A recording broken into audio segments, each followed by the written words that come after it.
They've known it's been there because French astronomer with the calculations found out that Uranus and Neptune had a little dimple in their orbits. So they surmised that there's some other planet out there. So they've been looking for this planet since the early 80s. So you have the different articles here from New York Times, Newsweek. They launched the. Let me find the one I want to get here. Does the sun have a dark companion? This odd behavior suggests that the sun has an unseen companion, a dark star gravitationally bound to it but billions of miles away, or a 10th planet 47 billion miles away. So, if you come down here, they found it. They launched the IRIS. The IRIS is an infrared telescope. Okay, its mission lasted 10 months. I don't know if it was a coincidence, but it stopped on November 22nd, which we all know what that day is. What is it? That's the day that Kennedy was assassinated. Not that particular day, but November 22nd. The observatory also made headlines briefly with the discovery of an unknown object that was first described as possibly as large as the giant planet Jupiter and is possibly so close to Earth it would be part of our own solar system. So, they made this discovery, and then they announced it. Orbiting eye reveals mystery space monster. This was in the Washington Post. Heavenly body is possibly as large as Jupiter. Now keep in mind, it says, have been found in the direction of the constellation Orion. Okay? Remember Orion, because it's going to come into play in a little bit. As close to Earth as 50 billion miles. So they announced what they found. And then in what is this, the 1987 New Science and Invention Encyclopedia, they actually showed you that they were sending the Pioneer spacecraft out to look at the dead star and the 10th planet. This was right in the encyclopedia. This is a scan right out of it. So they made all these big announcements. And then all of a sudden, they just shut up about it. All of a sudden, it just stopped. So in the 80s, 1980, how many of you are familiar with the Georgia guidestones? Pretty much everybody? Yeah, okay. What we're going to concentrate on here is one thing, that word right there, maintain. You all know that the elites are so hubris, if they wanted to reduce population, they would just say, reduce population. Okay, maintain is a word that means after the fact. It's something that happens after an event. They want to maintain humanity after a certain event. These are how big the Georgia guidestones are. They're written in 10 different languages. Who built those? Unknown. Oh. What country are they in?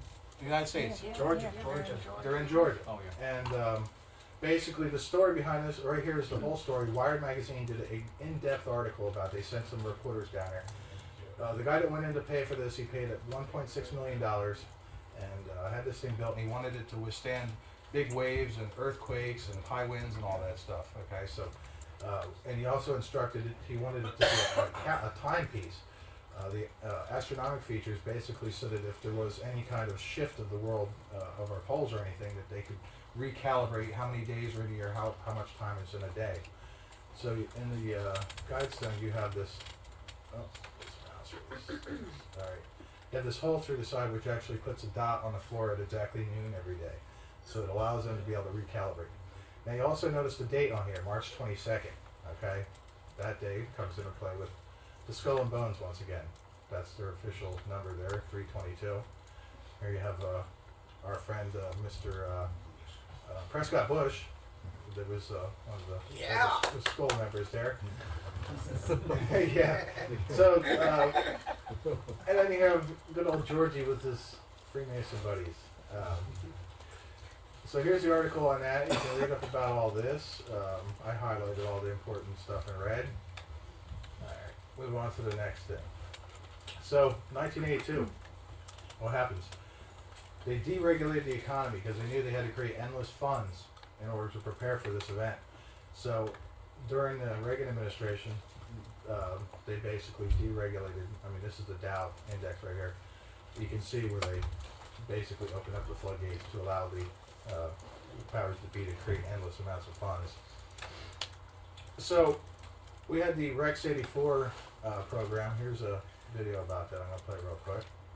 Reagan was elected to the presidency. He installed Louis Giuffrida as head of FEMA, the Federal Emergency Management Agency.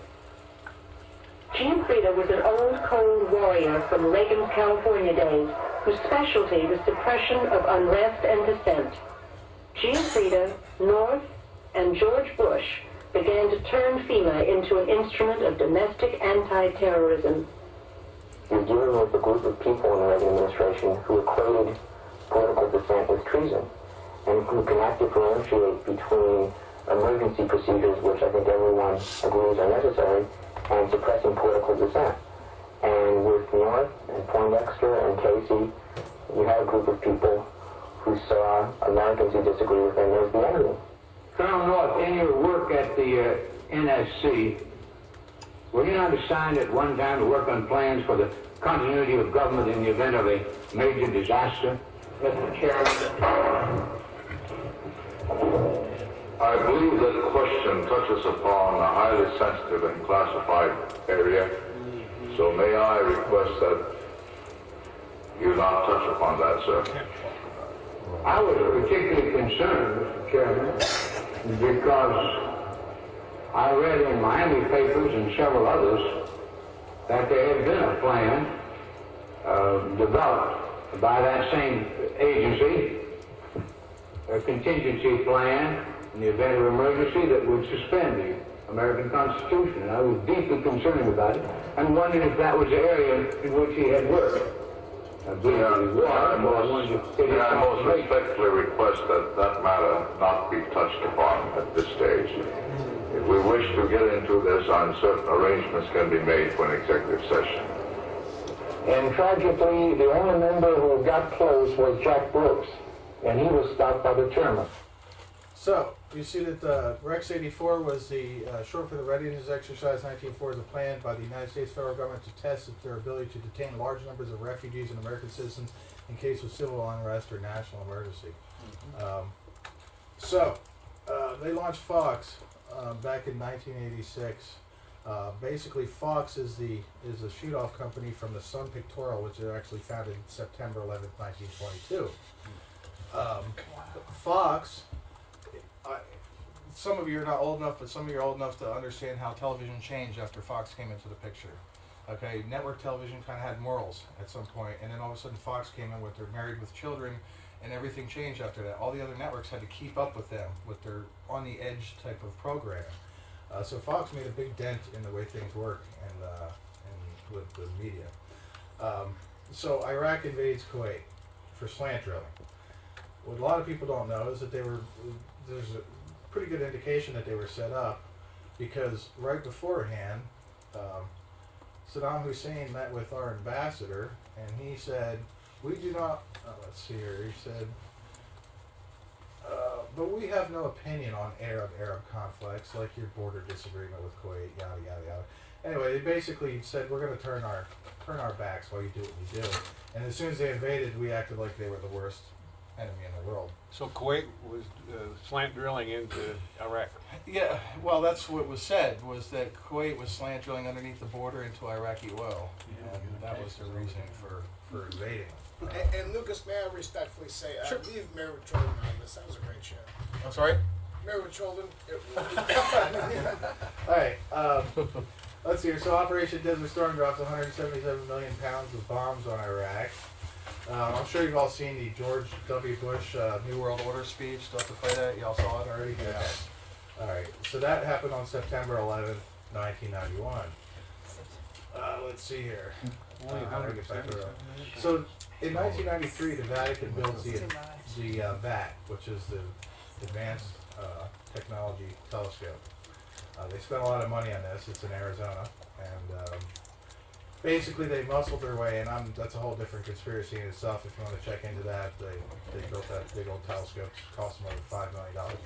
This is where it's going to get really weird. The Denver New World Airport. Okay. Built in March 1994, is built behind the highest mountain ranges in the United States. You notice it's called the New World Airport. It's got a time capsule underneath it, and it's got the little Freemasonic compass there. Here's the airport. Here's the biggest mountains in the continental United States. You've got Mount Princeton, Mount Harvard, Mount Yale. Alright, there's the big mountain ranges. Now, this is where it really gets weird. When you get to the airport,